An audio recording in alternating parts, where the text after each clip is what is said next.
Hi, my name is Samantha and welcome to today's video. Today we're going to be making a fabric cover that goes over your tissue box. Let's get into it. So today's video we are going to be using a square tissue box. Doesn't have to be Kleenex brand, can be whatever brand you want it to be, but we are going to make it out of fabric so that you can have it for every season, every room, change the decor as much as you want, and then it's going to fold up really flat, so it's super easy to store. I have a couple of the hard tissue box covers, and don't get me wrong, they're beautiful, but then you never want to change it out because it takes up so much space and then you don't have anything to do with it. So we're going to make some out of fabric so that it takes up less space. You can have so many more of them and you can make your home more beautiful and less of the bright colors of the tissue boxes. So let's get into it. Okay, so here are the pieces that I have. I have the tissue box. What I did is I cut it down, all of the connecting sides, open it up, and I cut a piece of exterior and interior fabric 16 by 16.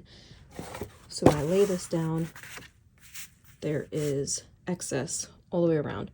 My thought is to first start with the opening, sew the opening, and then sew the sides, and then sew the bottom. That is my thought. So let me show you step by step.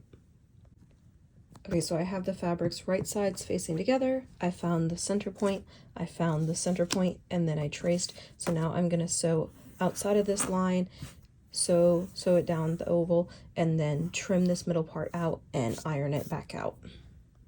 Okay, so now we have our opening, and I went ahead and top stitched. So this allows now that this will be our opening, right? So pull the tissues out.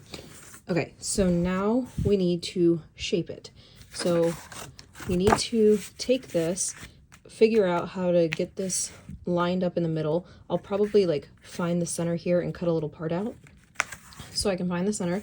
And then we can draw on our shape on the right side, on the wrong side. So we need to do it on both pieces, and we're going to do it on the wrong side. That's my plan. Okay, so I found the middle by drawing an X and then cutting this open, laid this down in the middle, and now I drew the shape in this disappearing ink. So now what I need to do is take each of the corners and pin them together. So like take this, pin, pin, pin. And I also need to trace this on the lining too.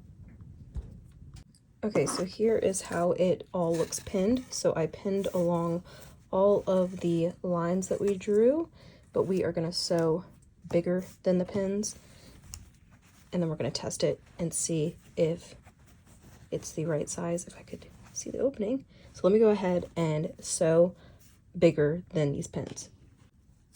Okay, so this is what I meant. So I just had my presser foot right on the side of all the pins. So I'm gonna pull all the pins out. Still not gonna trim, just gonna see if this works.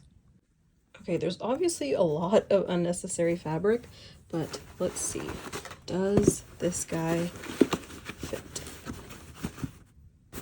Okay, let me do this. Okay, that worked super well. It's a little loose, so what I'm going to do is I'm going to sew with a tighter stitch, and I'm going to sew a little closer because then once we trim this, it'll be even tighter. And we've got a little bit of overhang here, which is great because we need to finish these edges. So I'm going to turn it back out how it was, and I'm going to sew it tighter and closer. Okay, so here is the original stitches, which was a 5.0, and then we did a little tighter and a 2.5 on all of them. So now I'm going to trim on this side, turn it right side out, and we're going to test it out one more time. Here's how it looks before I turn it right side out. It's kind of goofy looking, but let me turn it right side out. Okay, so it looks really good on.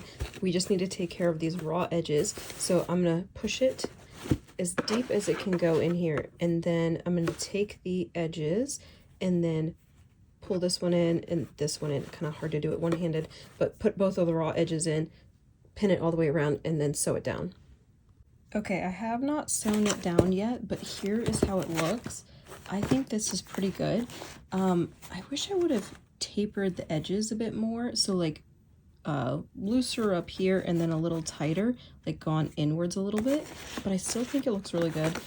The way that I was able to get the edges in is I just went to the iron and I did the inside and the outside separate, and then I also made sure to, I have it pinned on the seam here, but I have the seams nested.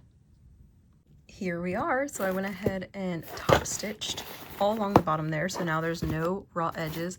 I think this turned out super cute. This ink, it's disappearing ink, so it'll go away in a while. I think this turned out so awesome, and the way that we did this is actually reversible. Hold on, I can't do this with one hand. But it is reversible, so what you could do is you could have like Christmas on one side and fall on the other. Like, it's so cool that you could have so much decor, and yet when you go to put it away, it's this small. I really love how this turned out. Join me in the next video where we are going to make our own tissues. Please don't forget to like and subscribe, and have a wonderful day.